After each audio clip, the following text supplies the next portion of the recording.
Hey, everybody. It's Jeremy from jeremy.net. I am a comic book artist, writer, self publisher, and I share my creative process here with you online.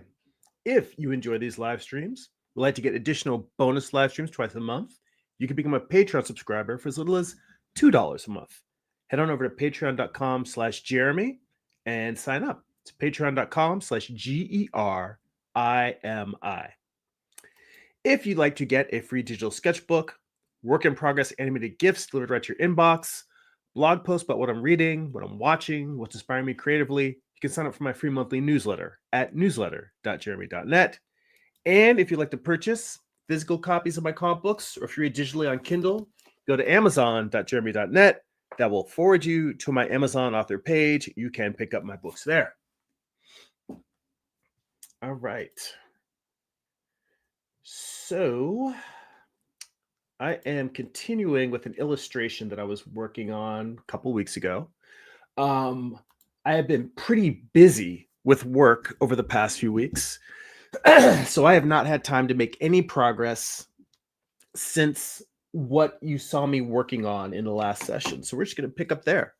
And where we were was me trying to decide the best way to transition from the core shadow into the reflected light. I'm just going to come in here and find the layer that's the core shadow, clean it up a little bit.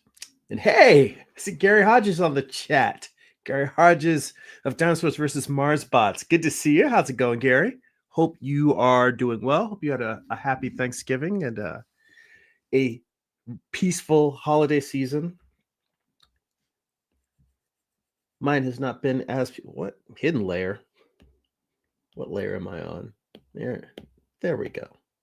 Correct layer. I've been working a bit lately and just not had as much time for personal work as I'd like, which is a bummer, but it is better to have work than not have work. So I'm just hanging in there, trying to make time when I can to do what I can, which is all any of us can do anyway, right?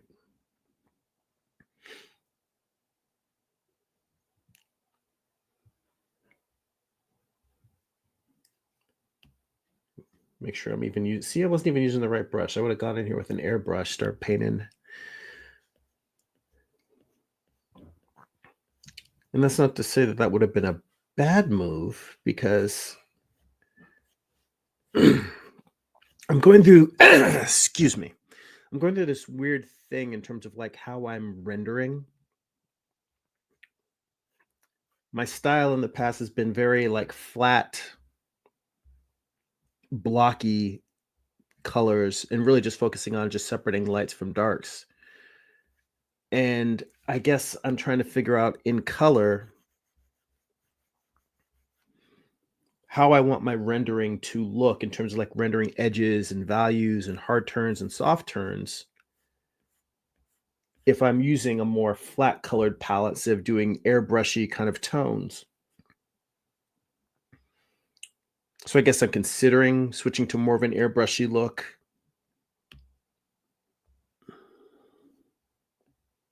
Oh, hey, James is in the chat. Good to see you, James. How's it going? Hope you had a happy Thanksgiving. Hope you're doing well. I hope everyone else has been more productive over the past few weeks than I have. I've been productive, but productive on client work, not productive on personal work. And I'm curious how many of you have long-term projects versus, just, simple one-off illustrations. Because, I mean, I have not had a chance to touch any of the writing for my next comic at all. But I'm specifically, making an effort to finish this illustration because it's a request. Someone who purchased one of my works in the past was asking if I was going to do a follow-up sequel piece to it. And I said, yeah, sure. sketched it out, had ideas for the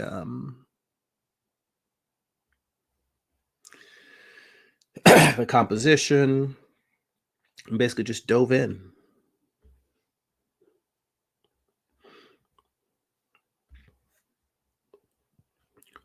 Plus the fact that the writing portion is not really the portion that, it's not that I can't share it, it's that I cannot think of anything even remotely more boring than you guys watching me write.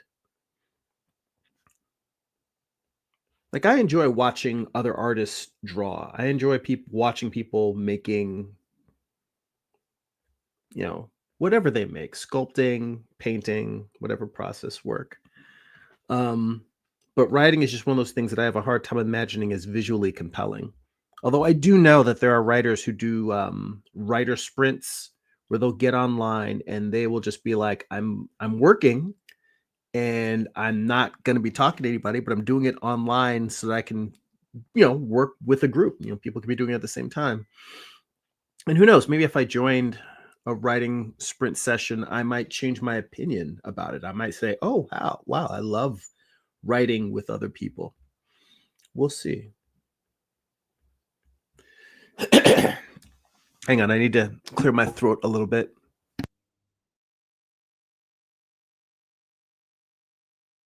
Let's see here. So James says, I took a much needed nap last week since my allergies were acting up. When I woke up, I thought you were done streaming, but I saw your post when I looked at my computer. Yeah, I sent out a little last minute post just so that anybody who was looking wouldn't think, what's up? At least I let you guys know I wasn't doing a session last week. But usually what I try to do is I try to schedule the following week a day or two after today's session. That way people can just look and say, oh, this is when the next one is, which most weeks it's just 1 week after the next. But every once in a while, it'll be something where there's a little bit of time in between. And, it's funny, you mentioned allergies because my allergies have been definitely acting up as well, too. I think like a lot of the needing to clear my throat is from allergy-related postnasal drip. And I've just had more phlegm and just nasty stuff. We can get back into the whole Jeremy's mucus cast. We've done that before. You guys know the drill. Let's see here. James says, other than allergies and car issues, my Thanksgiving was good. I'm sorry you had car issues as well. That sucks. And hey, Dylan is here. Says hi, Jeremy and Gary. Good to see you, Dylan. Welcome. Hope you had a pleasant Thanksgiving. James says, I was thinking about a teacher of mine in college who believed in drawing on the right side of the brain. Are you familiar with that? If so, what do you think of it? I've struggled with it myself, and I think she pushed it more than she should have. Well, I am honestly not that familiar with drawing on the right side of the brain. I know that it is a very popular art instructional book. I've never read it. I may have flipped through it, but when I did, it was so many years ago that I have really no recollection of what the content was. So if you want to give me a quick summary of it, I can tell you what my thoughts are. That said, generally when it comes to other creators' processes, I tend not to poo-poo anything that works for somebody. I know what works for me, and I tell people that, I tell people very much this whole point is me sharing my process. But I tell people why things work for me and why I approach it that way. But I also say that people need to try as many different approaches as possible until they find what works for them, because we are all unique individuals. We all need to find what works best for us. And what works for one person is not going to work for another. And that's why I tell people, the creative process is so incredibly personal that what I recommend to people is just say, look, there's a vast array of tools that we can use to help us create work, to create art, writing, whatever stories. And the exact combination that's going to fit you. It's like Final Fantasy. When you're equipping your characters with different I forget what that stuff was called, but that the stuff that you materia, I think it was, that you equip your characters with to give them different powers and abilities, and those powers and abilities also affect differently depending on what class of character you are. And that's kind of how art is. And I feel like the worst thing someone can do is just say, "Oh, let me just learn the thing and then move on." Like I absolutely believe in learning the fundamentals, composition, anatomy, value,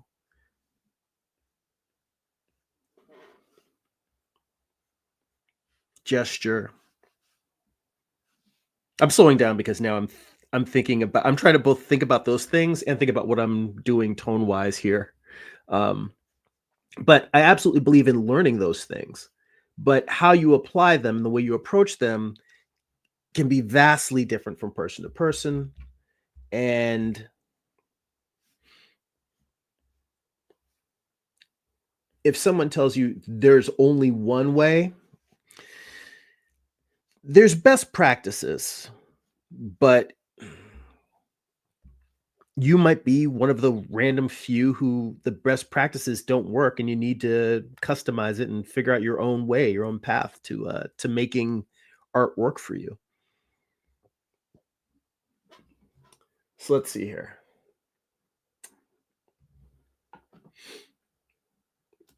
Dylan also mentions I have thought about getting that book, the drawing on the right side of the brain. And it says, my Thanksgiving was good. My dad was in the hospital, which gave me a break from taking care of him. Plus, our neighbor brought over some Thanksgiving dinner, which was delicious. Well, I'm glad that you got a break. I hope that your dad, that his care goes well, and that even though you need a break, I'm sure you probably want him out of the hospital and back home as well. So I hope that all goes well on his on his end. James says, Betty Edwards, author of Drawing on the Right Side of the Brain, focuses on how perception, i.e., seeing, which happens on the right side of the brain, is the most essential part of drawing as opposed to the drawing itself. And James says, I think observation is important. I don't know if I'd call it the most essential part. Right? Oh, let's see here. It says, right? You can learn how other people draw and decide what works best for you. Let's see here. And Dylan mentions his dad came home last Sunday or Monday. Okay, well, good. I'm glad he's back home with you. Let's see here. So that's a lot to chew on there. Perception being the most essential part of drawing as opposed to the drawing itself. Well, I think that it really depends on the type of art you make. For instance, I think if you're somebody who is a comic book illustrator or an animator, perception might not be the most important part. Imagination might be the most important part. Being able to formulate what you to be able it's weird because I'm talking about putting something in concrete terms and I'm having trouble finding the words for it. But the idea of being able to express whatever you're drawing in a concrete form. If you're drawing a box, if you're drawing a rose, if you're drawing a car, that it may not need to look like any particular actual real car, meaning something that you perception, but that if someone looks at it, that they can say, this is a car. This is how the artist, describe cars. So I think that if you're somebody who is a realist painter, if you're a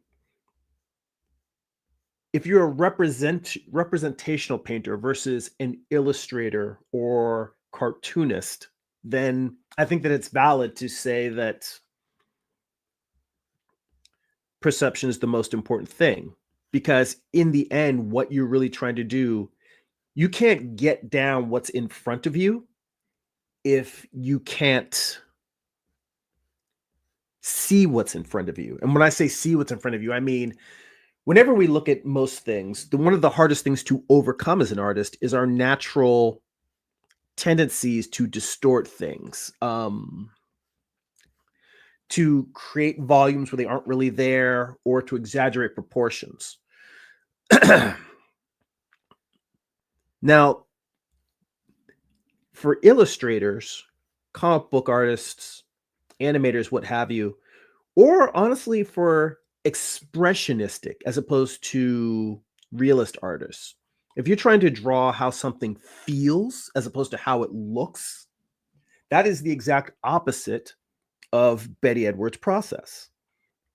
So now we get into the question of what is and what isn't.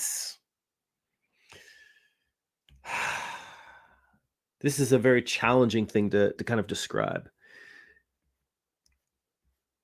Some people think that if you don't make the type of art that they make, then it's not truly art.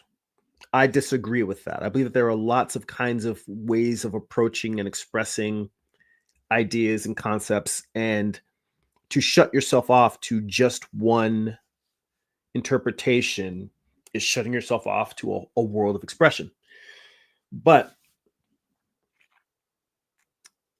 I guess to repeat what I said before, if you are making realist, representational artwork, then I would say what Betty Edwards expresses is true.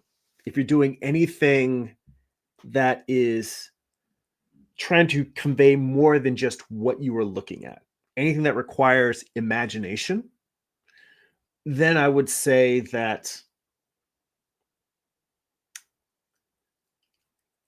perception is still very, very important. But it's important in the sense that when you are choosing to amplify, exaggerate, distort, invent, when you're choosing to do all these things, it's important that they are choices and you're not just doing them because you don't have the ability to see what's in front of you.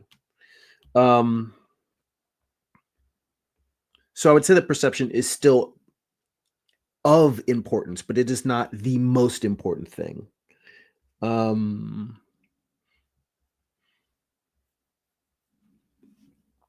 see. I'm trying to think if there's anything else to add to that that I think is relevant.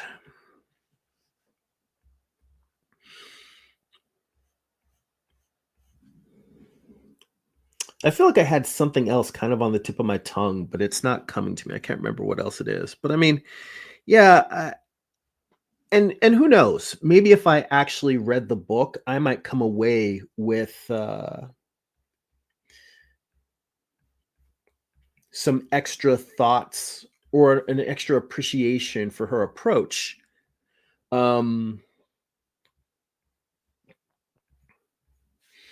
And also, James, you mentioned that you had a teacher in college that really pushed that idea.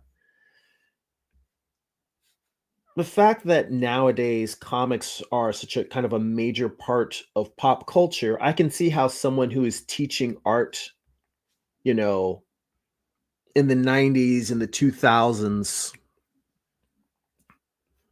or the 2010s, in the years prior to like this current era of illustration, I can see how an instructor would say that they're trying to just teach you traditional art values and would maybe poo-poo imaginative or inventive drawing. Or they might say that the inventive drawing or imaginative drawing that someone does should be in service of being able to mimic real, actual perception. being able to make up something, but have it be as close to being able to fool somebody as into thinking that it was drawn from a model or drawn from life. I mean, now we're getting into personal art values, what you value and what the viewer values, what the instructor that you're working with values.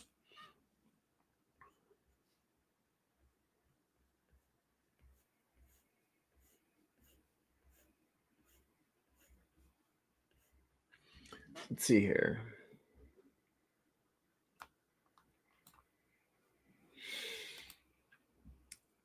James says, I have the Nicolaides book. Is it a one-size-fits-all? No, but I found it for a reasonable price, and it has some helpful tips in it. Now, I've heard great things about the Nicolaides book, mostly from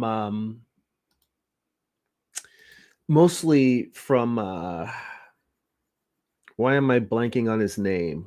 The co-host of the Draftsmen podcast, not Proco, Marshall Vandruff. Yeah, he definitely recommends that book, and I think he's an excellent teacher. So if he recommends a book, I think it's worth looking at.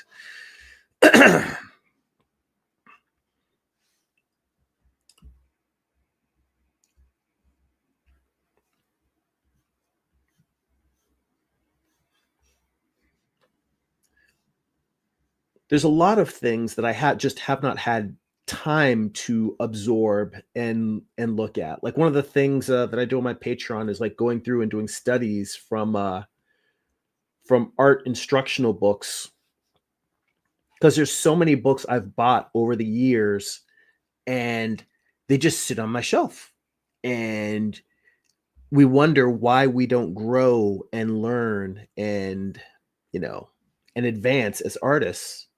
And I think a big part of that is not actually taking the instructional books and trying to learn from those books.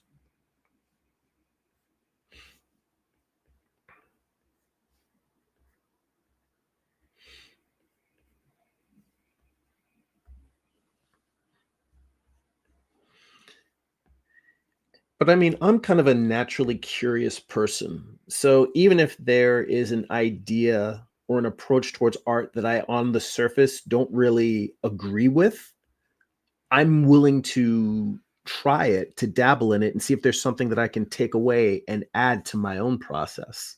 For instance, I am not a Riley method guy. Never have been, never really liked it. That said, there's instructors whose art books I've studied from, who were very much teaching the Riley method. And while I don't see myself drawing like they draw, I found valuable things to take away that inform my process.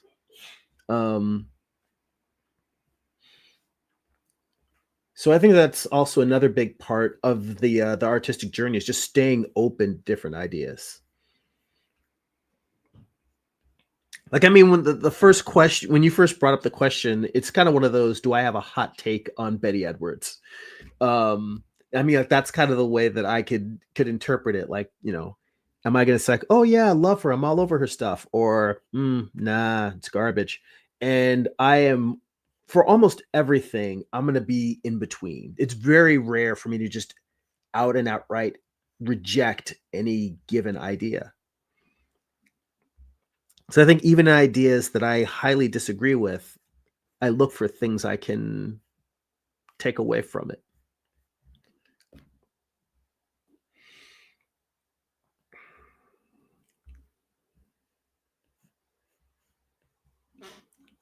Let's see here. James mentioned the class that the instructor had where they were pushing the perception idea. He says it was a sketching class. And it's funny. I remember a class that I took at a junior college one time, and this was long after I had finished my undergraduate class, but I just wanted to get in front of the model again. And I found a local college that had a figure drawing class that I signed up for. And he was very much of the mindset that he didn't have us. I can't remember if we had any books that we had to buy for the class, but I think you would also say he was probably in the Betty Edwards sense that while we were working from the figure, his whole thing was absolutely at first, and this is something that I did take away from his classes that continues to help me, which is just measuring on the page and saying, this is how tall my figure is. And then like he was kind of the sight size where you would hold up your stylus and you would measure, you would put your arm straight out and you would say, all right, the figure is like this tall on my stylus. And then you would turn and put it to your paper and they say, all right, they're that tall.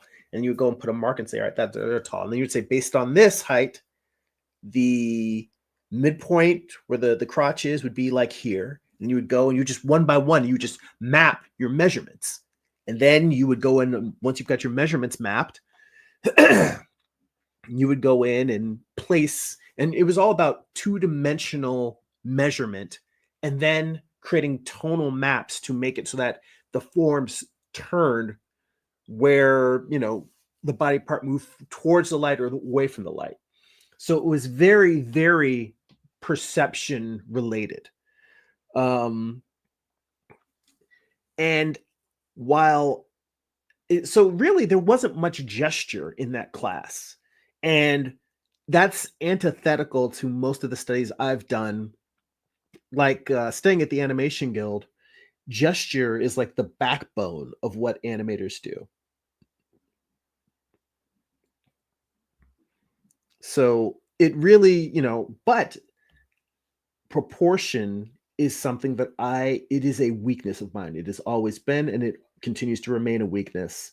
And I don't get frustrated about it anymore. I just accept that it's like having asthma or having some sort of like muscular problem or nerve damage or something. It's something that I have to learn to compensate for and pay attention to. So a lot of times, even though what I do is I start my drawings by basically deciding how tall the figure is going to be, and basically figuring out the height, the midpoint, and a general line of action, and then I draw gesture into those things. So, and I tell you that just simply to say that from taking a class that was very perception and measurement related, and just getting all of the things in the right spot, I took that and used it to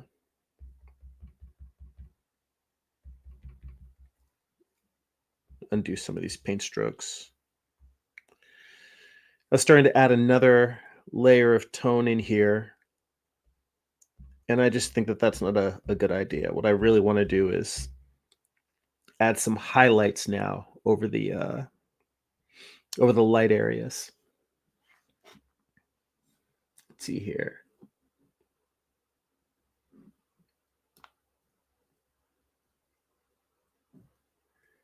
And hey, I see D Rella's in the chat. Hello, thanks for dropping in. We're just talking art and illustration and a little bit about perception and different art ideas and tones and styles. I really need to get back to doing comic work. That's the thing I've been thinking about lately is I've been showing illustrations for a while now, illustrations or figure drawing. I need to get back to working on my next comic so I can stream working on that. But welcome. We're just talking art and creation in general. So Dylan mentions I added art and fear to my Christmas list, and I hope I get it. I should, since it's my list in order of what I want the most. Well, I hope you do too. It's a very good book. I think it's a very encouraging book. It's a great process book. Hey, Chris is in the chat. Hello. Thanks for joining us. Good to see you. Hope you had a happy Thanksgiving. Let's see here. James says, I remember using heads to get the height of the figure. Oh yeah, in figure drawing class. And also says gesture was an odd thing for me at first, but I did get the hang of it later on. Well, the reason why I know that the reason why I get that the idea of gesture being a weird thing to get a handle on is because whether you're actually drawing constructive forms or whether you're drawing just pure observation like the Betty Edwards approach, gesture is drawing something that's invisible. If you're constructing figures, you might not be, the arm does not look like a cylinder, you know. Um, the torso isn't necessarily shaped like an egg or a box, but you can look at them and you can see the correlation. You can understand this imaginary thing that you're drawing in there. Gesture is one of those things where, are you drawing the bones? Well, no, not really. Are you drawing the silhouette of the figure? No, not really. So what is gesture, Um, and I think that when you're drawing something that is more abstract, it's very challenging to find a way to properly describe it. By the way, I realized one of the reasons why this is taking so long is because I haven't been doing a lot of just flesh tone value studies. That's something that I need to do more. Is just draw just skin tones, just doing digital painting of skin tones. I don't do that very much. Hardly ever. Wait, did I switch to the airbrush? I want to switch to the airbrush because for this, I think I genuinely do need some softer tones. And I'm going to warm up the skin just a little bit and just a little bit more light in saturation. And this is something that I found is I used to go very exaggerated with my color choices. And one of the things I've tried to do now is be a little bit more subtle with these things. Let me bring this in.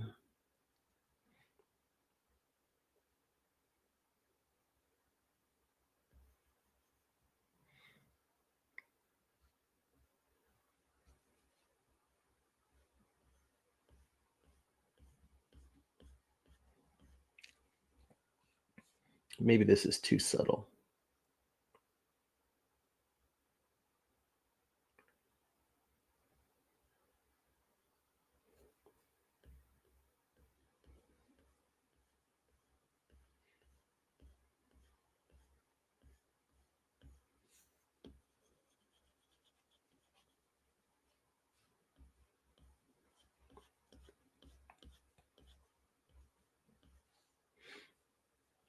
But yeah, gesture for me it took a while to try and really understand what it was that I was trying to draw. And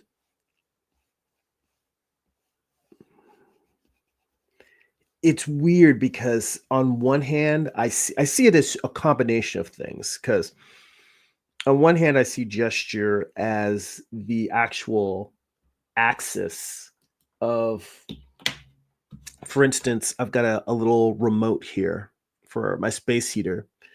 And if you look at this thing and as a 3D model, and you were to say, the major axis of it would be an invisible line that if this were a 3D model going through, let's say going through the center of this thing parallel to like its longest side, that would be the major axis of that. And the way that I look at gesture is for both the whole body and for each limb, there is an axis. So if you look at sort of if you were to treat my arm as a cylinder, there'd be an axis running through this way. And then where there's the bend, the cylinder is changing direction now, or it's a separate cylinder that's going the opposite direction. And then there'd be an axis running this way. But the gesture isn't just straight lines. It's got like a curve to it in that you're trying to capture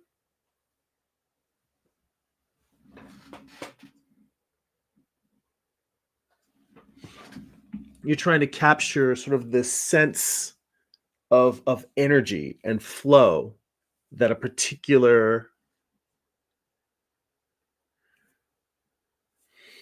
that a particular limb has. You're trying to capture both the curve of the natural anatomy, kind of the rhythm of it, but at the same time you're also trying to capture the curve of what the person's body movement is. If they're throwing their arm across or they're pushing their shoulders back, that you want to capture some movement, some energy. Yeah, exactly. Right here. James had said movement as well with gesture, right? Yeah, that's exactly it. Gesture is kind of the combination of structure and movement. That's kind of what I look at gesture as. It's like at a primitive level, if you just look at the figure like a stick figure, that's kind of how I interpret gesture.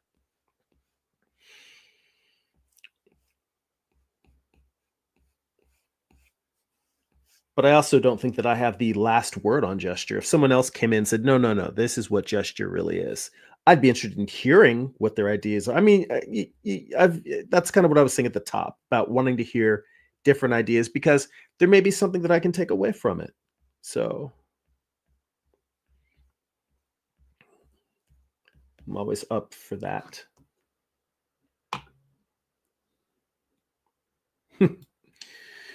James said, maybe he'll make a comic about a pirate whose ship takes him to another dimension. Well, who knows? Who knows? It's weird. I do actually have something that is ship related and interdimensional travel that's on the decks. It's not the next comic I'm going to work on, but trying to work on some more philosophical ideas.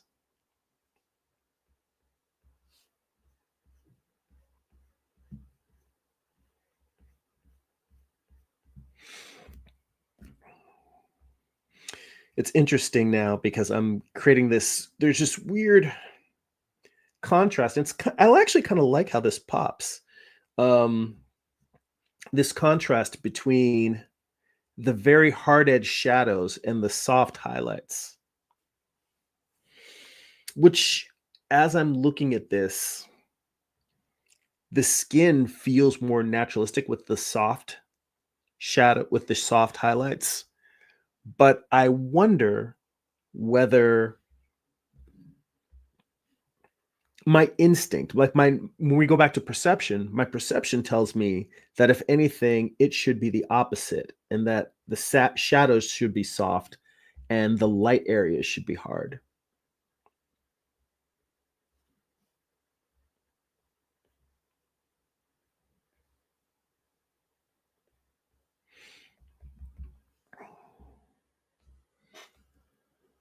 Let's see here.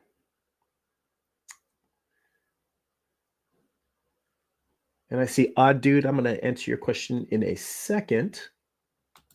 Dylan says, have you ever heard of or used the Pilot Parallel pen? I recently found out about the pen. It looks really cool. I added it to my Christmas list. I have not. I've heard of them. I know that Jim Mahfood, the comic creator, uses them, and the YouTube, the live stream that he does with Sean Crystal, he has that bad boy on there a lot. I've never used one. They look cool, but a lot of time it's one of those things where I've worked with enough different art tools that unless I see a specific reason for something where I'm like, oh, I'm going to use this for a particular effect, it's not like I'm hating on it. It's just I don't want to add more stuff to my toolbox for no reason. I'm going to add it if there's something an effect that I'm struggling to get, and I see a tool and I'm like, oh, hey, this would be really good for that, then I'll go for it. So I say, hell yeah, get a parallel pen, give it a shot, experiment with it, add it to your toolbox, but make sure that I mean, you know what? I shouldn't tell you. When it comes to exploration, I say you got to follow wherever your instinct tells you. And if your instinct says, this looks interesting, I want to play with it, see where it leads you. That's one of those where I'm like, you have to explore on your own, have fun with that, try different tools out. I think it's actually really healthy to try a lot of different tools out. But much like I mentioned with art books, that I try not to buy as many and just actually spend time working from the ones I do have, I am less likely to go out and buy a new cool art tool than I am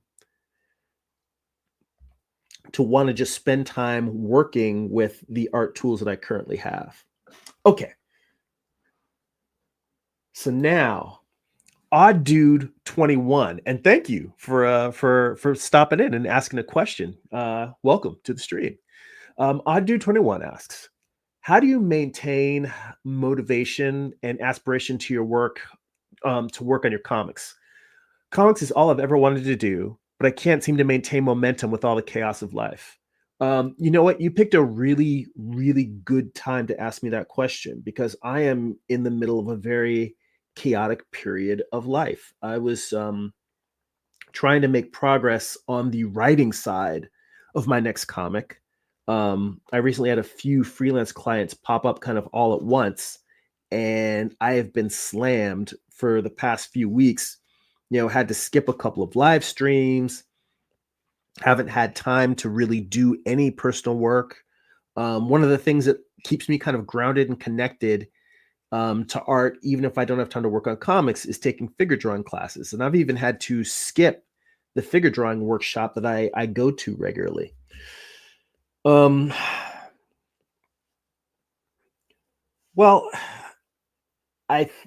this is a challenging question. And at the moment, it's one that I struggle with as well. But I would say the first step is creating some sort of routine, some sort of habit, some sort of schedule. For instance, I may not be working on comics every week. In fact, it's been a while since I've worked on a comic book on this live stream, but I try to show up every week, most weeks, week in, week out. And if I'm not working on a comic book, I'm working on an illustration. If I'm not working on an illustration, I'm going over my figure drawing work, trying to improve. But I show up and I try to move the ball forward. So it's one of those things where I try not to even make it about motivation, and I try to make the momentum the habit. So, because the other thing you'll find, and you tell me if this is your experience, a lot of times we don't want to start a creative project because we know we don't have a whole day to work on it, or we know we can't sit aside 4 hours. Maybe you only have a half hour, or maybe you only have like maybe 20 or 30 minutes a day, and you're like, well, I don't want to start it because I'm going to be frustrated that that I didn't get a chance to get as much done as I'd like.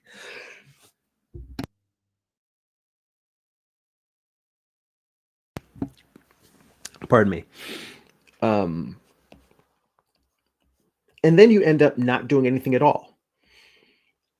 One of the things I started doing is just saying, all right, I started teaching myself or training myself to work in smaller increments. I started training myself to just sit down and say, all right, I have 30 minutes to work on this comic book page. If all that means I can do is draw or ink like one arm on this panel, then that's all I'm going to do. If all I have time to do is draw this building in this background or draw this face, then that's what I'll do. And it is frustrating at first. And when I say at first, I mean it took me probably months before I could work on a piece for a very short period of time, an hour or less. Like I would usually try to time it so that I could at least block out an hour. But even if it was only 30 minutes, it took me probably a good 6 months of doing that before I didn't feel like this internal rage from having to stop after only working for such a short period. It's hard. It is hard.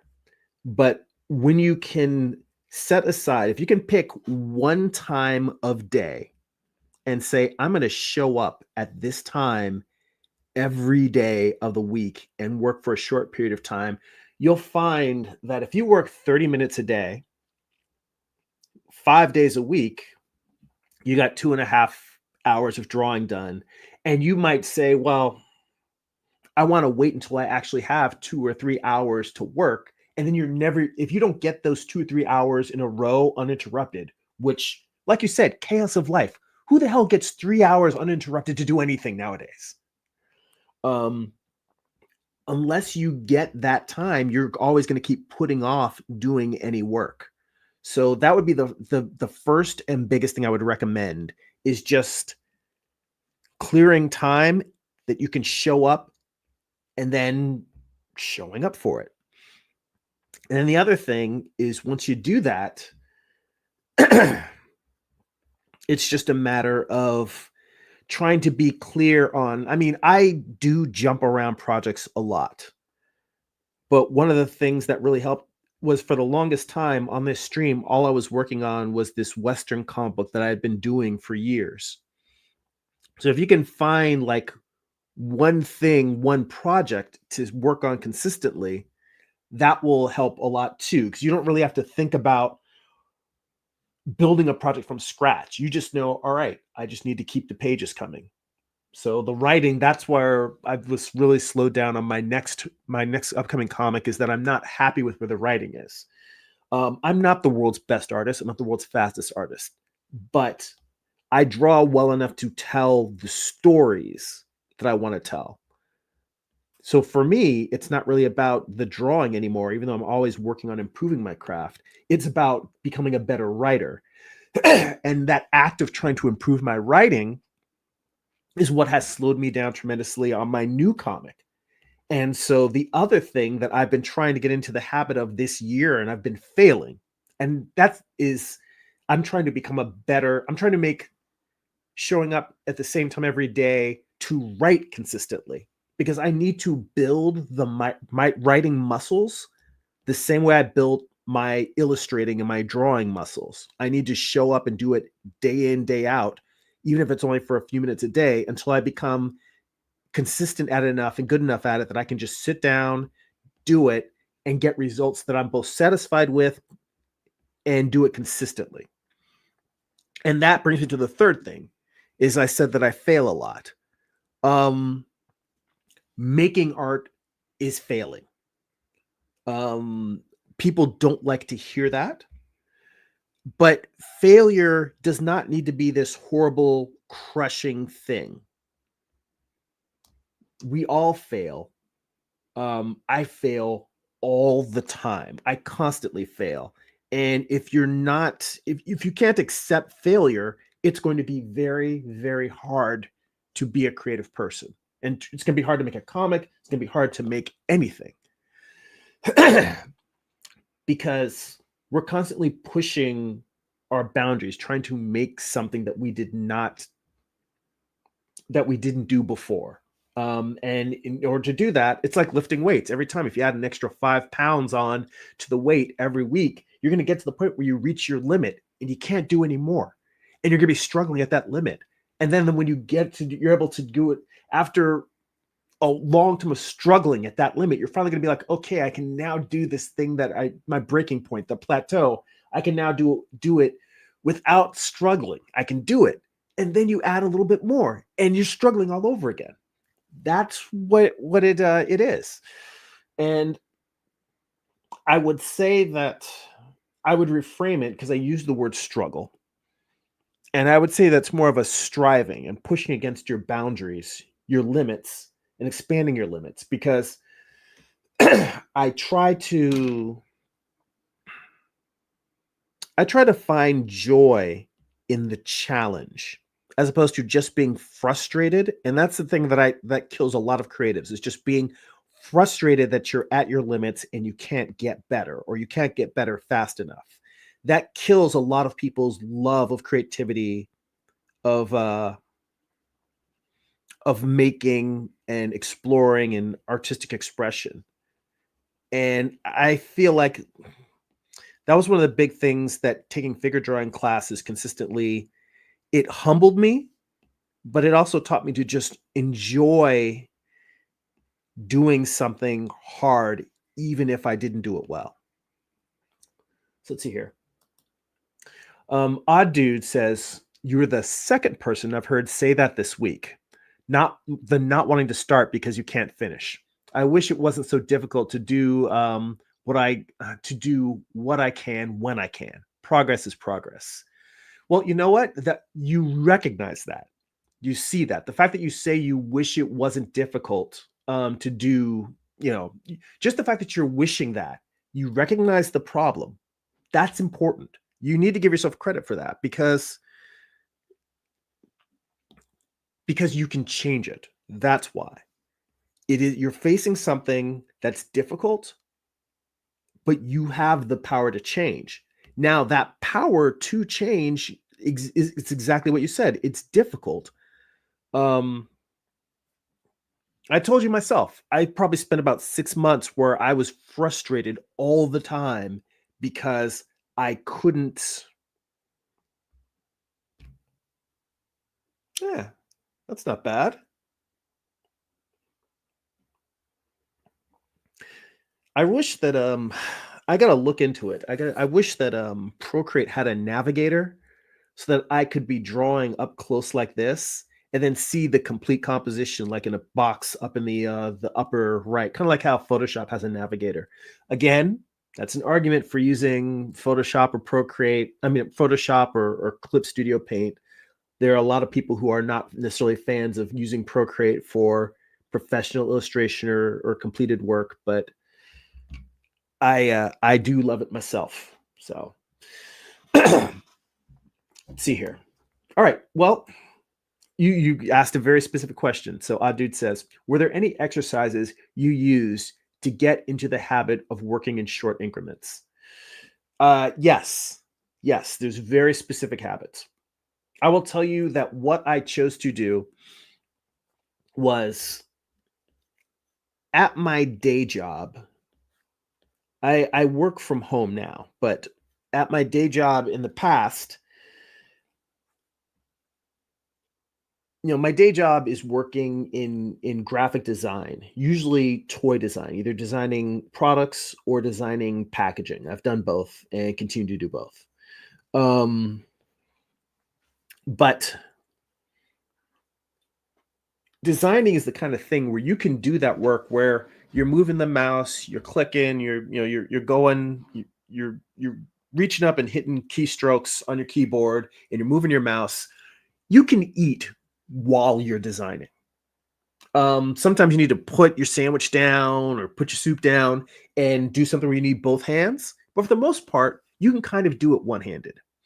So what I would do is I would eat my lunch while I was working. The reason for that is because I would get a lunch hour. I would get a full hour for a lunch break. And what I would do is when it came to lunchtime at noon, instead of eating, I would set an alarm. I'd set a timer on my phone for 60 minutes. And I do that because when you do start making artwork, I'm sure you know how easy it is to get lost in the process. And you definitely don't want to be sitting there working on personal work when you're supposed to be doing your job. So I would set an alarm for 60 minutes. So I would know, it would, remind me, all right, art time is over. I need to get back to work. And then what I would do is I would just bring my art stuff with me. If it was comic book pages, then I had a work bag that was big enough that it could hold 11 by 17 Bristol board. And I would bring like the extra backing boards from my Bristol board pads, and I would like clip my pages in between it, the cardboard, so I'd make sure it wouldn't get ruined carrying it back and forth. Point being is I would bring my comic book pages and I would sit them out on my desk, and I would set my lights so they're over my table, kind of similar to how I like to have my lights set up when I work. And I would take my little bottle of ink, and I'd fill up my inkwell little cap that I would use, and I'd bring my brushes, little bottle of jar of water so I could rinse them every once in a while, and a paper towel to kind of blot them. And I would sit and be like, all right, for 60 minutes, I'm going to ink. And I would just sit there and I'd just get as far as I could get on the page. And so that the point of that is simply whatever your schedule is there a time of day during the week? And if it's, let's start with a really easy. If you can get an hour, it's great. But let's say that you can say 30 minutes. If there's 30 minutes that you can consistently say, I can be uninterrupted for this 30 minutes a day. It doesn't matter whether it's your break for lunch. And I'm not saying you should not eat lunch. If you don't have a job where you can do the job and eat at the same time, then don't skip eating. But whatever it is that you do in your day, if you can find 30 minutes that you can consistently make art that and just be uninterrupted, then you decide. But the important thing is that it needs to be something where you can do it 5 days a week. Maybe it's 5 days a week, you get up a half hour early and you draw for 30 minutes before you go begin your day. Maybe it's when you get home from work. Maybe it's if you're a student and you're in school, maybe it's in between a particular class break. But what you do is you pick a time that you can consistently 5 days a week show up for 30 minutes. And then you show up for those 30 minutes and you work on your comic in some way, shape, or form. Maybe it's writing. Maybe it's drawing. Maybe it's doing thumbnails. Maybe it's character designs. But whatever it is, you set an alarm, you show up for that amount of time, and you do it consistently. And as you're doing it, maybe you think about what would be what would be the time that you would schedule your working schedule if you could work for an hour. If you wanted to get an hour instead of 30 minutes, when would you schedule that hour and how would you do it? I tried to create a schedule where I was getting up an hour early every day just to do personal artwork, but I'm not a morning person and it didn't work well. Again, failure is part of the process. I tried different things until I found what worked for me. And, what worked for me is lunchtime generally. And that's something that has remained throughout my life. Generally, lunchtime has been the time when I will sit and do personal work. So, and I'm open to follow-up questions if you've got other questions beyond that, but I definitely would say that that's like as a starting point, that's the big thing that I try to do to, just getting in the game. That's what you got to do. You got to find time to get in the game every day. Just touch the creative process once a day. An hour is best, but if it's only 30 minutes, then it's only 30 minutes. And, beginning of the day, middle of the day, coming home from work, or before bed. Those are kind of the optimal times that people are able to find for doing creative work. I personally try not to do before bed only because I am a night owl. And if I do artwork, I have to stop myself at 10 p.m. because my brain will be too awake and alert. And if I keep working until midnight and try to go to bed at midnight, I'll toss and turn because my brain is sort of like, it's on fire. It's awake. It's alert. I'm up. I want to, be making stuff.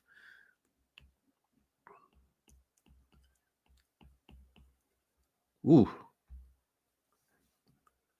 I felt too lazy to want to erase this edge and make it fade. So I just tried to use the smudge tool, but I had it like way too big.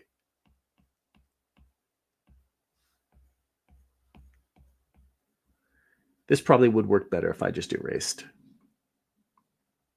Or actually, let me erase this again and just come in with soft tones instead of hard tones.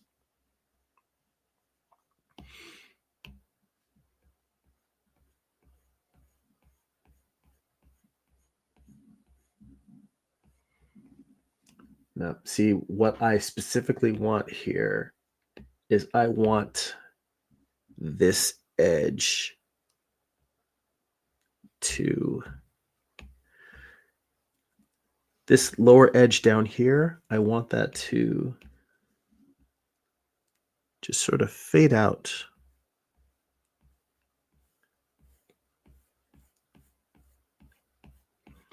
It's weird. I'm like at this pixel level trying to get these tones right.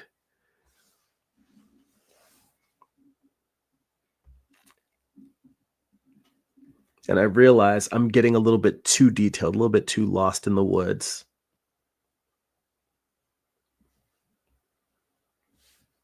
I just need to soften this whole nose highlight so it doesn't jump out as much.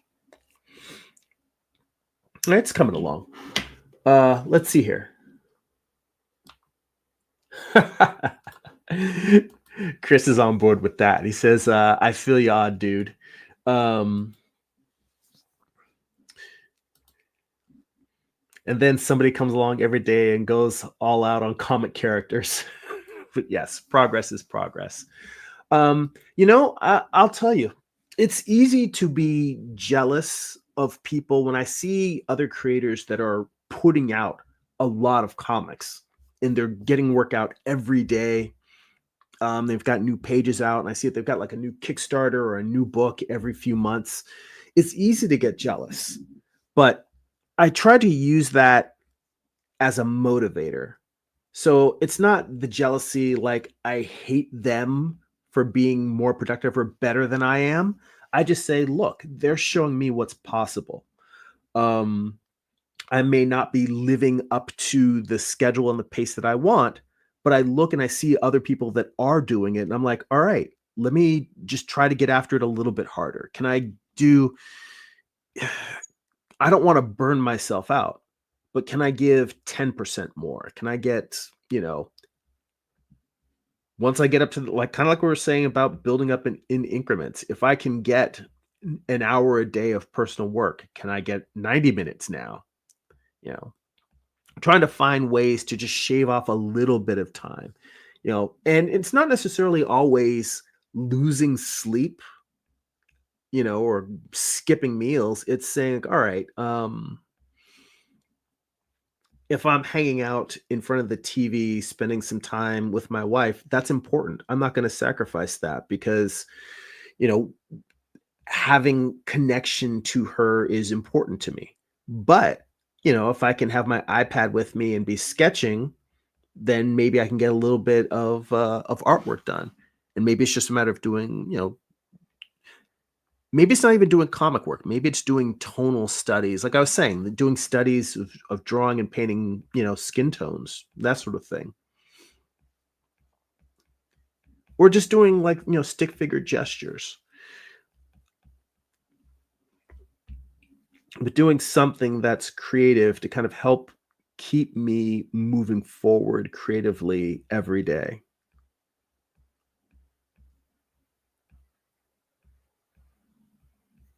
And it's the real challenge is trying to continue doing all this stuff without burning yourself out. And I think for the first time in a long time, I've gotten pretty close to burnout lately. I mean, even because I've been busy with the day job. Yesterday, I sat down and I watched what was it? Alien Romulus, the most recent Alien movie, and I really enjoyed the hell out of it. And then I ended up watching a couple more hours of TV just because I needed a little bit of downtime and relaxation. And that you got to give yourself that. And you don't have to, but if you want to fight burnout, we're constantly being pulled in two directions. We're being pulled in the inertia direction of I'm not doing anything, I'm not doing enough, to I'm doing too much and I'm burning myself out. And I think you kind of have to be aware of all of these forces pulling you all the time. There's never a point. Balance is an illusion. It's always a pendulum and it's always swinging back and forth. And you need to fight to not let the pendulum pull you too far in either direction and you need to use the momentum. When it's telling you you're getting close to burnout, you need to use that momentum and swing into rest, rejuvenation, and doing things that maybe aren't drawing related, but that, rejuvenate you. And then when you've got that momentum swinging into the energy, you need to go hard and get as much as you can done when you can. But balance, the older I get, the more I feel like balance is a pendulum that just doesn't swing too hard in either direction. That's what balance feels like for me. Let's see here.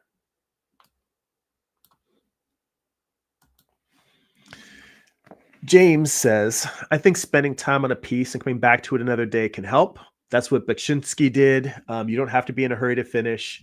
Yeah, you're absolutely right about that. I think for me, and this is something that I think applies to all of us. When you're not making art full time, the urge to be fast is the urge to produce as much work as somebody who is doing art full time, because that's what we want to get to. We want to get to that place where we wake up every day and are just making stuff.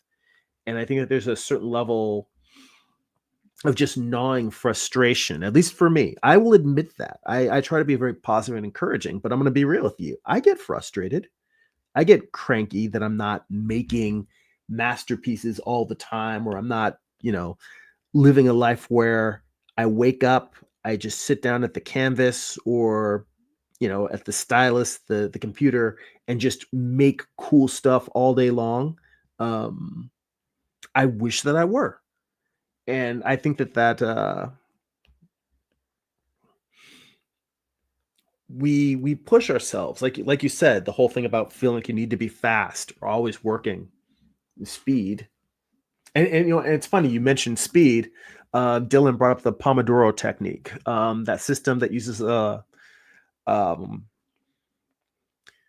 this is a system that uses that you use sounds a little like Pomodoro. I just started doing the technique and it's helping a little bit, but it's too soon to tell.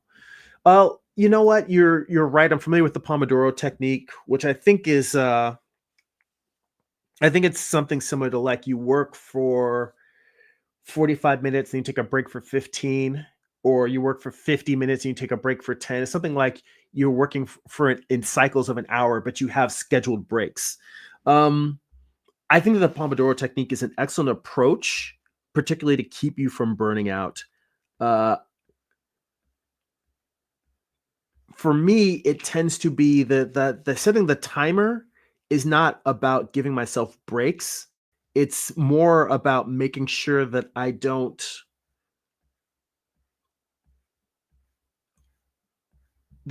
abuse the amount of time that I have to do artwork. Put that back. I don't like that. It's more about making sure that I get back to the other work that I'm supposed to be doing. That's more of my approach. But yeah, it's Pomodoro-esque. It's Pomodoro adjacent. I won't poo-poo that. Yeah, I think that's fair.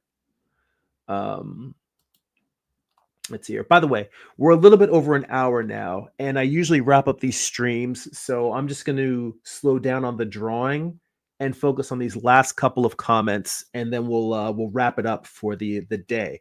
But since I've got you all here now, hit the like button. If you're new to the channel, hit the subscribe button, because I never say that enough in the middle of the stream. So make sure, hit that like, hit that subscribe. If you know somebody else who would enjoy this kind of art talk, share it with them. So, all right. So now on to questions. Odd Dude says, the thing I've had on my mind to do to help build habits and just build confidence is come up with a random one-shot, 20 pages or so, where writing isn't the focus so much as drawing. I think that is an excellent approach. In fact, a good buddy of mine, comic creator named Carl Altstetter, he mentioned, he was encouraging me because it was taking me so long to get started on my my next comic book. He said, why don't you just do a one shot? And I have a bunch of stories that are like one, that are just one and done type stories. So I started outlining that story and I was going to just do that while I was finishing writing the next book.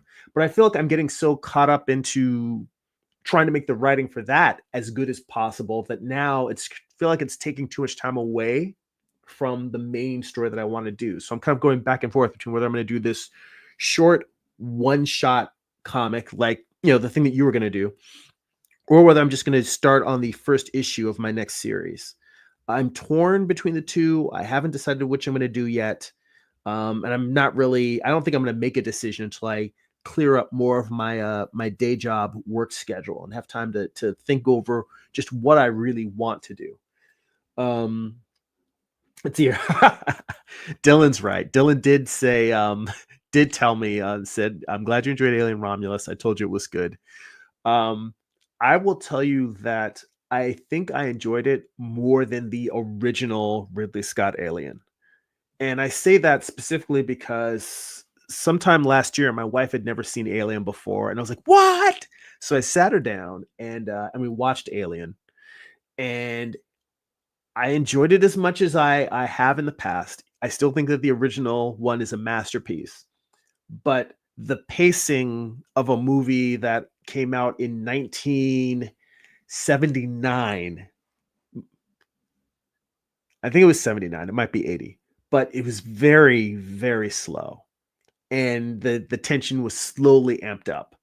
And I remember her just being like, I thought it would be scarier, which is funny because we watched Jaws recently, and Jaws, that definitely pulled her in. She enjoyed Jaws.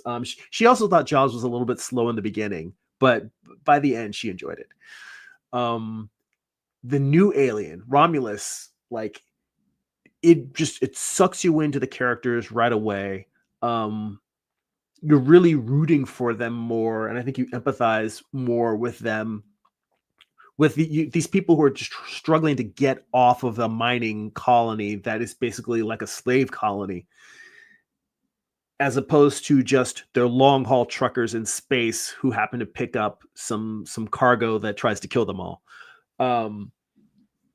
The premise and the setup and the characters, I think, were just a lot more compelling and brought you in more. And I think you could feel that it's sort of the polish of modern screenwriting and modern filmmaking, but it worked for me. It just worked on a very high degree, and I really, really enjoyed it, to the point that I kind of wished I had waited and forced my wife to watch that one too, because I think she would enjoy that a lot more than she did the original. Let's see here. So Odd Dude mentions, what are some good art channels you might recommend? There are so many. When it comes to art talk like this, like sitting around and just hang out and chatting and listening to other creators talk about process, I got to start with the Artcasters. They're three guys, Scott Serkland, Joshua Kemble, and Cory Kerr. All three of them are friends of the show. A lot of people that are on this stream are people who found me for being a guest on their show. So I definitely have to thank them for introducing me to other creators. But they're three guys who they're three guys who they have the channel rotates between their individual art channels, but it's a show where they'll usually have a guest on and a topic, a creative art topic, and they're all indie creators. They're all creators who are doing a lot of different stuff on top of comics. They're all busy. They're balancing the artwork with family life, and it's great because they talk about process stuff. They talk about philosophical stuff. They talk about the life of the artists. They talk about the business side. It's great, wide ranging. So it's called the art. If you just search for the Artcasters, you'll find one of their channels. Subscribe to their channel and start watching the Artcaster episodes, and then you'll find the other guys. But definitely check out the Artcasters. There's the Inkpulp podcast. It's a podcaster named Sean Crystal. That one is very comics focused. And again, it's another show that's sometimes it's just the hosts. So it's Sean Crystal and Matteo Scalera, and the comic creator Eric Canetti used to be one of the hosts, and he still, I think, pops in every now and then. But they also will have a lot of guests. They've had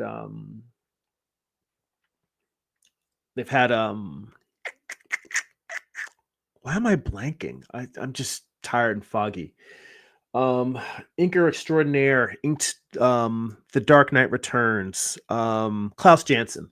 Yeah, they've had Klaus Janson on there. They've had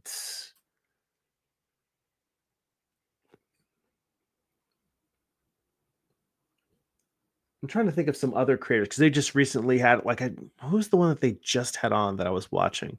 They've had Sean Gordon Murphy on there. They've had a ton of creative creative folk from the comic industry, and I'm just mentally blanking on a lot of them right now.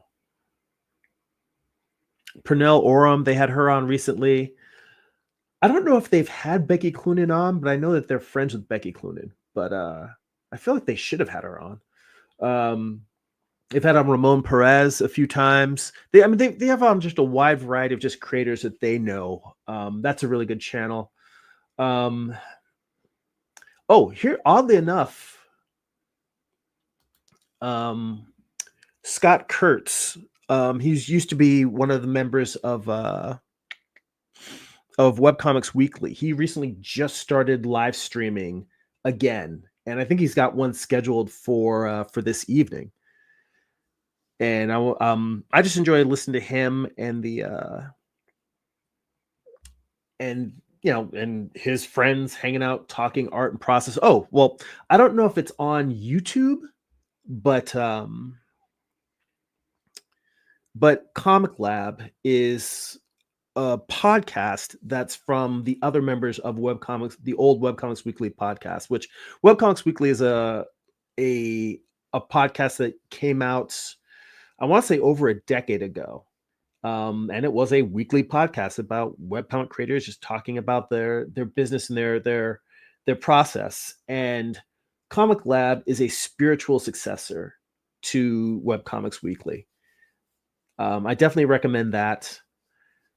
There's another podcast called 3 Point Perspective. Jake Parker, the creator of Inktober, Will Terry, and Lee Whyt. They're all children's book illustrators.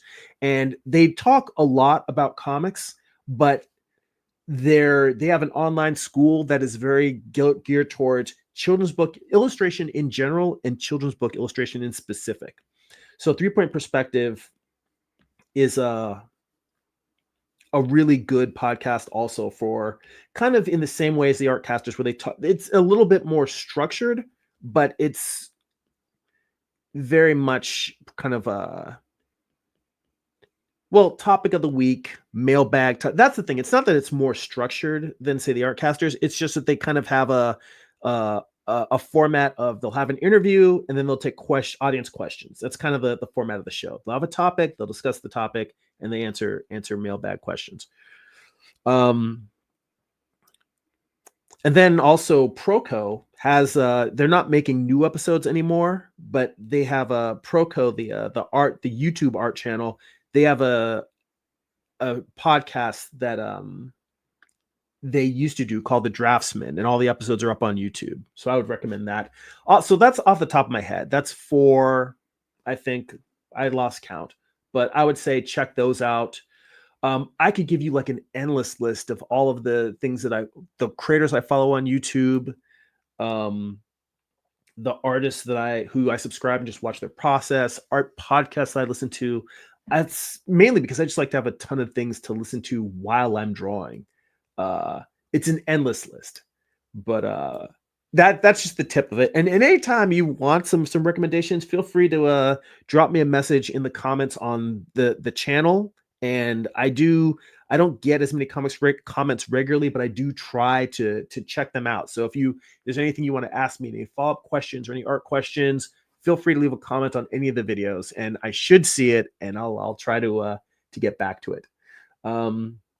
Let's see here. Dylan mentioned back to Alien Romulus, the audacity The get away from her, you bitch, was not good. All right, the delivery of that line. I will say that that was the one moment in the whole movie that felt forced and I did not care for. That one little bit. Other than that, I loved everything else about the movie. But you're right, the get away from her, you bitch, was pretty horrible.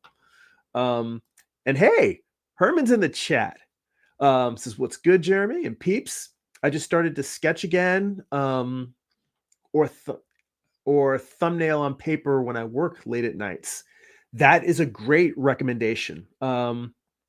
When you're busy working and you can have just thumbnailing. The beauty of thumbnailing, Herman's comment there is a great one, because thumbnailing is one of those things where the craft, how well you draw, is not important, because when you're thumbnailing, you're just worrying about it's almost you're drawing diagrams. You just want to make sure that the story is legible, that you understand how the characters are moving.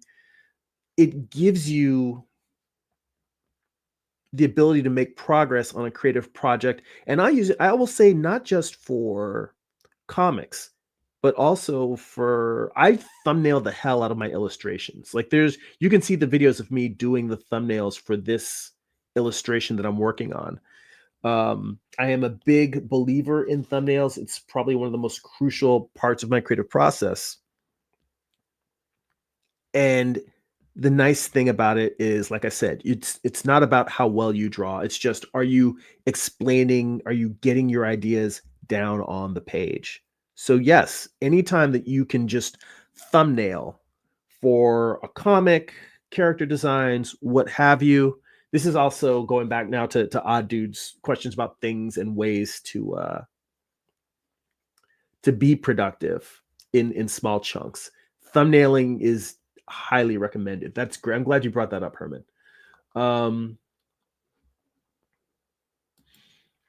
Let's see here. Oh, and yes, Dylan. Thank you. Dylan says, I found Jeremy through the Artcasters. They're great guys. And early on in the stream, I don't know if you were here when Gary Hodges was here. And Gary Hodges, you should definitely follow him, creator of Dinosaurs versus Marsbots. He popped in at the beginning of the stream, and he is another artist who I met him through the Artcasters. And in general, all of their guests are cool people. But after having time to talk with Gary, I went out and actually bought his comics, and I was blown away. Like, it's one of those where Dinosaurs versus Marsbots, and also the fact that his avatar is a cute image. These are some serious, deeply philosophical, and sometimes incredibly graphically violent science fiction comics. A very interesting new take on alien invasions. Or rather, our response to an alien invasion. I'm really, really enjoying the series. So he does some great work. He's another guy that you should definitely check out.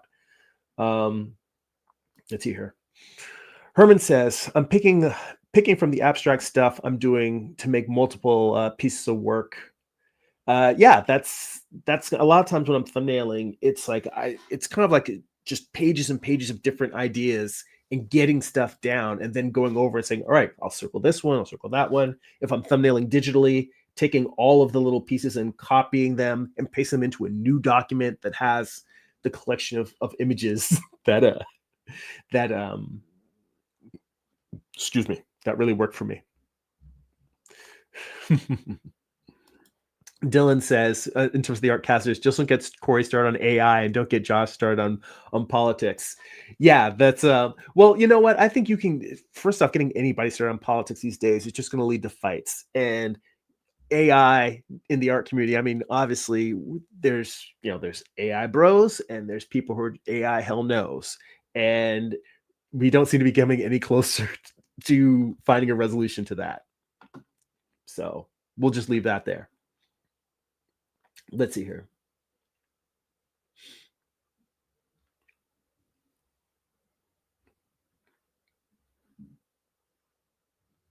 Oh, Dylan had asked Scott who. I'll try to look him up and catch him live. Hang on. It's new layer, just so I can just draw this on the side, because, well, actually, no, I'll just type it in the chat. Yeah, it's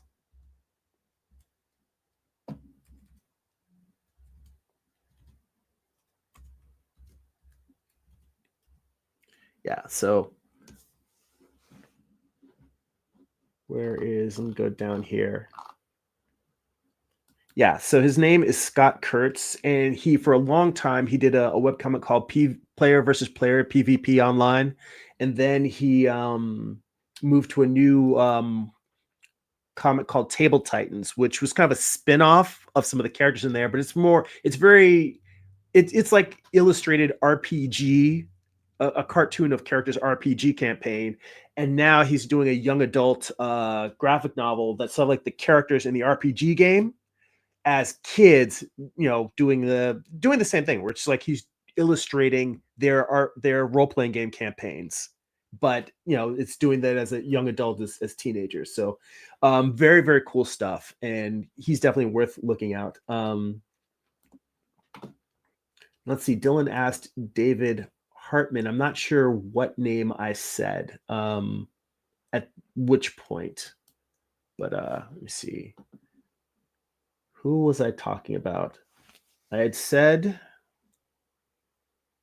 the Artcasters. I had said 3-point perspective. I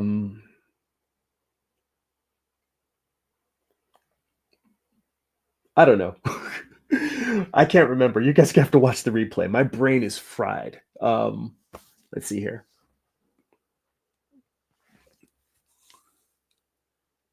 Let me see. I'd said Proco, 3-point perspective.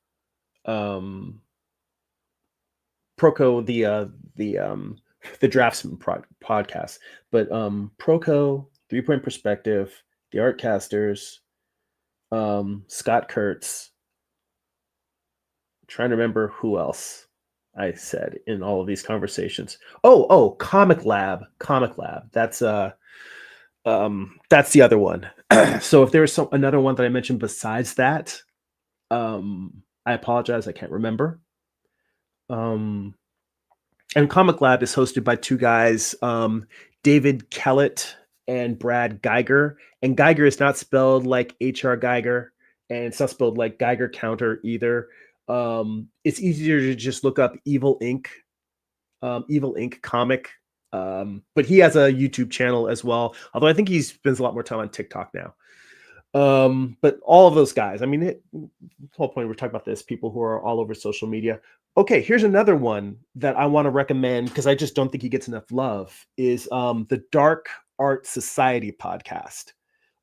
Chet Zar is an amazing fantasy horror painter. For years, he was a sculptor for special effects for movies. Like he sculpted, I think he either painted or sculpted a lot of the prosthetics for the Tim Burton Planet of the Apes. But he worked in visual effects and makeup effects for years. But he always had a passion for painting and sculpting. And then he started sculpting on the side and was like, this takes too long. I got to switch to painting. And he's been painting for years, and he's just built up a career as an independent horror, fantasy, surrealist artist. He's a, his podcast is great. I'm a subscriber to his Patreon, both for the Dark Art Society podcast and for his personal Patreon, where he shares like a lot of his process stuff. So he's another one. If you look up Chet Zar and the Dark Art Society podcast, look up both of those. Yeah, they're both on YouTube. Let's see here. Herman says, I'm just starting to get that feel to want to work again artistically. I've been a caregiver from 2010 to 2019, and it took a lot of my time. So now I'm feeling the art bug, just doing thumbnails for now. And yeah, Dylan's there with you. Dylan says, I understand that. I've been caregiver since 2012. You know what, you guys, I commend you highly. My wife and I both have aging parents, and we definitely try to spend more time helping with them. We're not full-time caregivers, but I definitely have appreciation for people who do that work. So yeah, it's not easy, but it's definitely a labor of love. Let's see here. Herman says, It's been rough. As soon as I finished my second degree in animation, life kind of hit the fan. So I'm trying.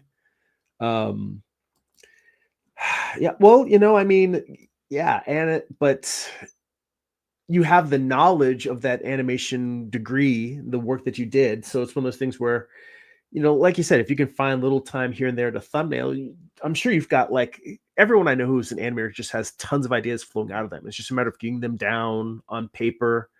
Yeah, thumbnailing, sketchbooking, all of that.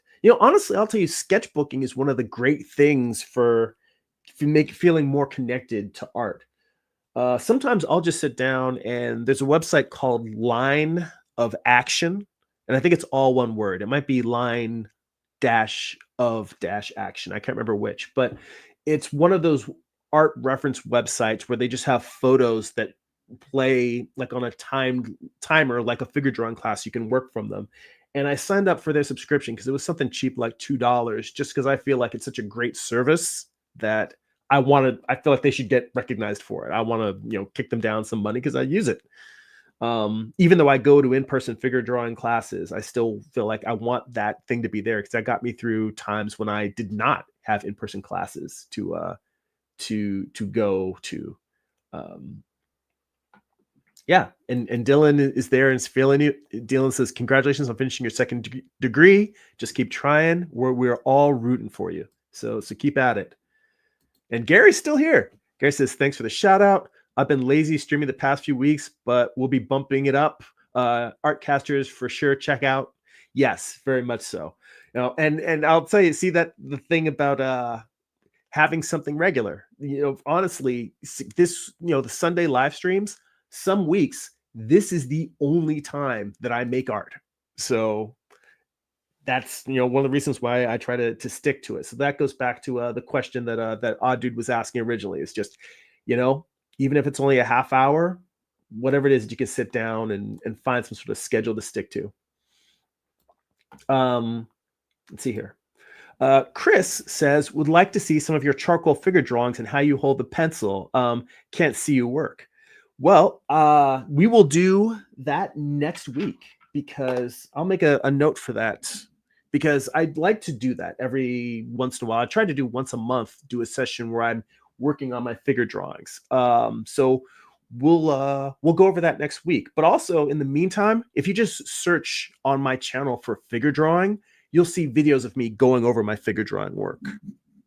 But we'll do it next week. And if you come with your charcoal drawing questions, I'll show you how I hold the pencil, the strokes I'm trying to get, and why I do. I'll try to explain why I do what I do.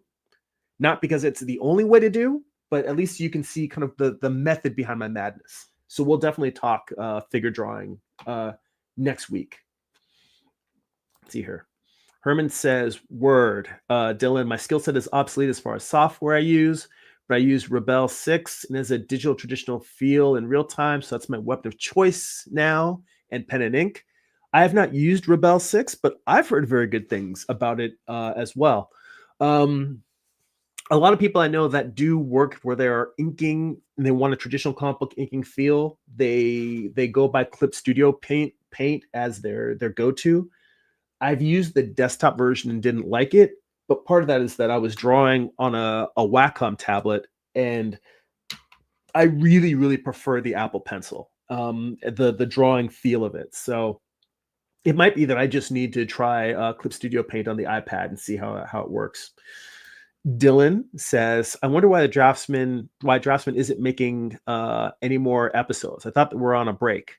Well, my understanding is that in order to finish the course that Marshall is building, he just needed the time. And it came down to time. It wasn't a matter of they don't want to do it anymore. They just have other stuff to do and didn't have time to keep doing it. And I'm sure that Stan is probably busy as well. But I think Marshall more needed just more bandwidth to get stuff done. And that said, they came back with a new episode talking about the state of the art because they were talking about how AI has been impacting the animation industry very, very hard because a lot of animators, a lot of their audience are animators specifically, but artists, students, and illustrators in general. They were just talking about the art business, AI, a whole variety of topics. But they were just sort of like, what is the state of the industry? And I left a comment on the channel saying that even if you guys don't come back to doing regular episodes, I hope that they'll come back once a year and just do a state of the industry, because the art world seems to be changing very rapidly, both in terms of the economics of being an artist, as well as technology and software. All these things are changing very quickly. Humble art YouTubers like me can only just come and comment week by week on little bits that I even have an opinion on. But they come at this with a lot more authority, and I hope that they will come back and continue to do more episodes on a regular basis. So we'll see. Dylan says, that's cool, Herman. I mostly do traditional art, but have some digital experience, with digital art. And yes, I mean, obviously I'm drawing on the iPad. For the longest time, I did, for a long time, it was Photoshop, just like everybody else. But I really only used Photoshop for doing my gray tones, because my comics were all black and white. And the drawing, the thumbnails, pencils, and layouts were all traditional until I started working on the iPad. And then I started doing thumbnails in gray tones on the iPad. And now I'm going to try doing a whole comic digitally, just because I want to see what the experience is like. I might be shooting myself in the foot because A, I love inking with a brush and working traditionally, and B, I do believe that traditional art, the actual comic book physical pages have value. I don't sell my pages yet, but that's because I don't feel like I've developed enough of an audience to be able to get the price that I think those pages should sell for. So I'm holding on to them until someday I feel like, okay, now I can sell my pages. Walt Simonson famously does not sell his comic book pages. So he's got almost all of his runs of all of his career. And, he could be making a mint if he chose to sell those pages. I don't know if I would ever be able to. I mean, I would have to contribute so much to the industry of comics to have a career, even to be mentioned in the same breath as Walt Simonson. But it's like, I feel like I should hold on to my work at least until I can get something. I feel like it's worth it, as opposed to just selling it for pennies on the dollar. Let's see here. And Dylan says, thank you, Jeremy. You are welcome, Dylan. Herman says, that is correct, Jeremy. I have a ton of unfinished sketches and thumbnails laying around. Now I'm beginning to feel that itch to do full and finished pieces, which is great. Well, and that's a lot of what we were talking about earlier in the stream. That's literally how this whole conversation got started, was finding ways to do work in little increments when you don't have, staying motivated to work on longer, big projects. Whether it's a whole comic, whether it's just working on a digital painting like this. I've been working on this digital painting for probably 2 months now. Now I haven't, but 2 months working 1 hour a week during this live stream. This is a piece that if I were working full time, I should be able to finish this in like probably less than a week. If I were working like 8-hour days, I should probably be able to finish this in like a week at most. But that's including thumbnailing time.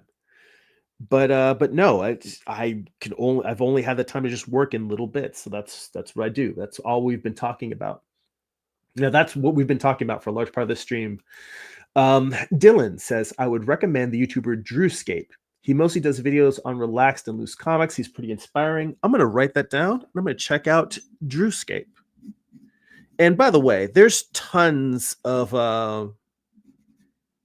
YouTubers that I'm not mentioning that I follow. And I don't want to.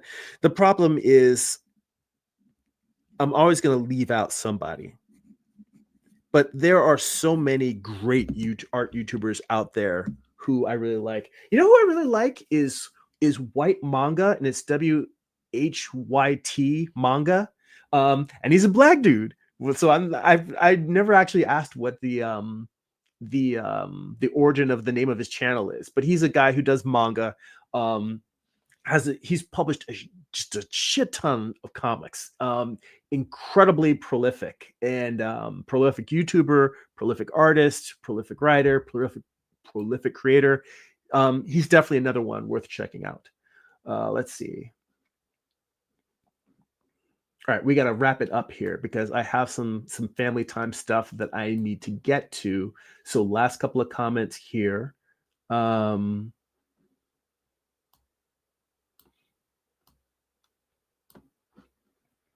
yes, and James seconds the comment on charcoal, working on charcoal next week. So we'll definitely do some charcoal figure drawing next week. Herman says, appreciate the support, and that's why I come to Jeremy's channel. I just want to do a full graphic novel. I'm horrible at writing and still draw kind of janky. You know what? You have to go through the awkward phase in order to get to the work that you really want to.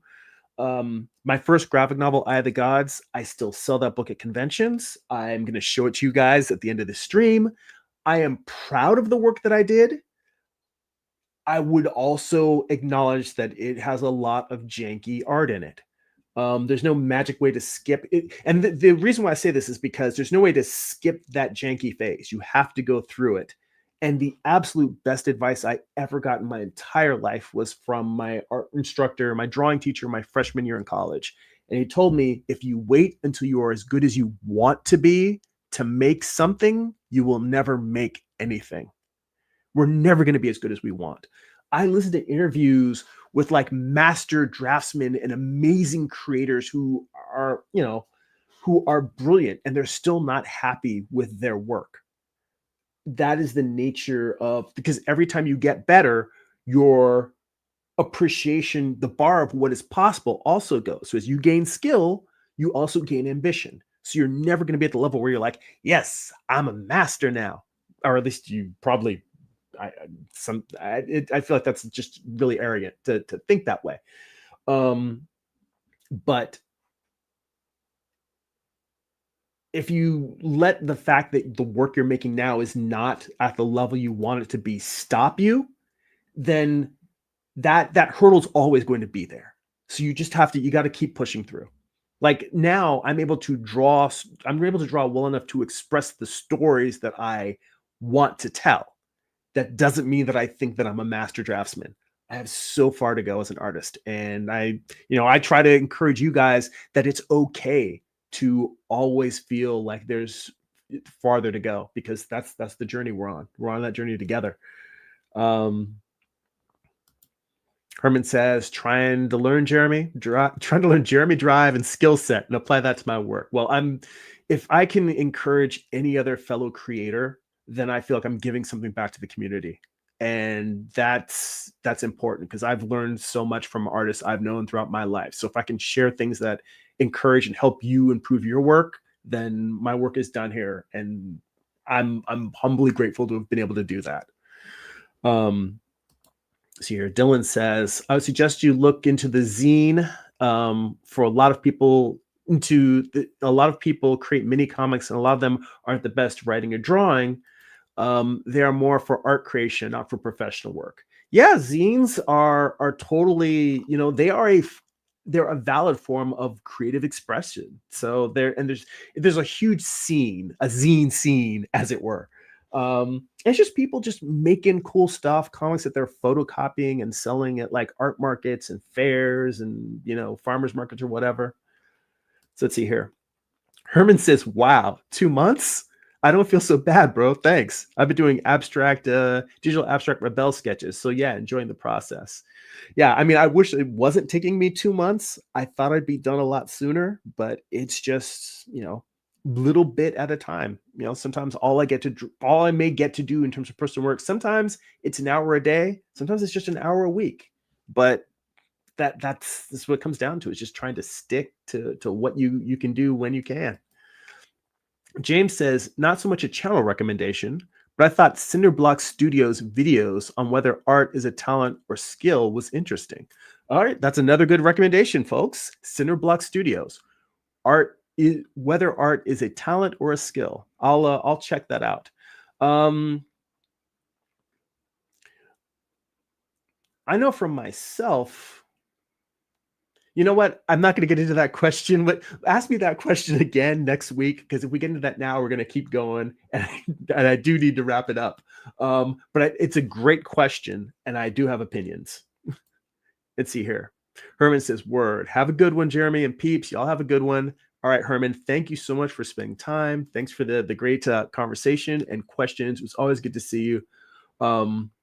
Thanks to everybody in the chat. Dylan, Herman, James has one more recommendation here. Ryan Kingsleyan has some great stuff as well. Let me check that out.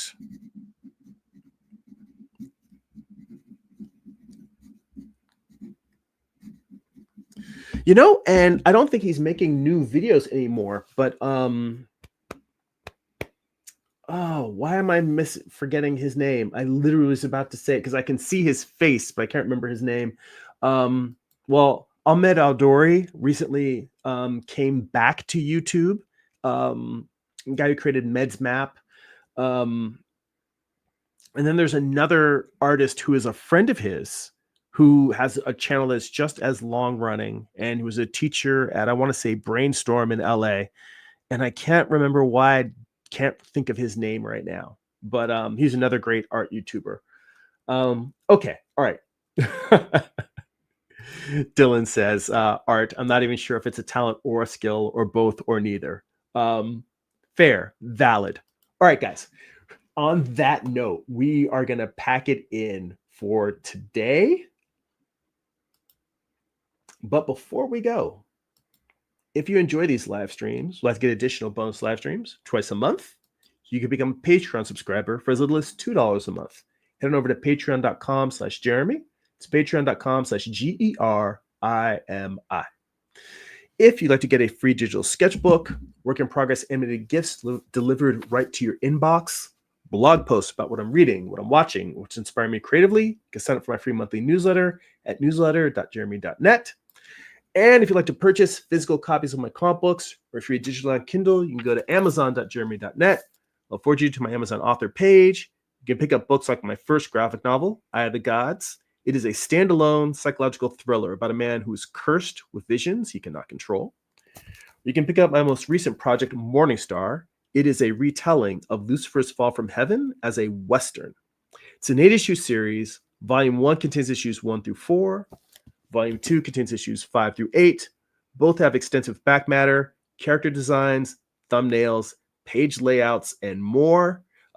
Basically, I'll show you how to put the entire book together. And if you go to the homepage of my YouTube channel, scroll down to flip-throughs, there are book flip-throughs of all of these. You can see what's inside of the books before you pick them up. All right, guys. Again, thank you so much for all the great conversation.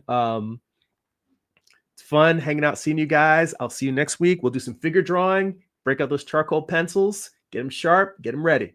All right, guys. That's it for now. And that last note, thank you, Herman. I appreciate that. Love seeing the final product.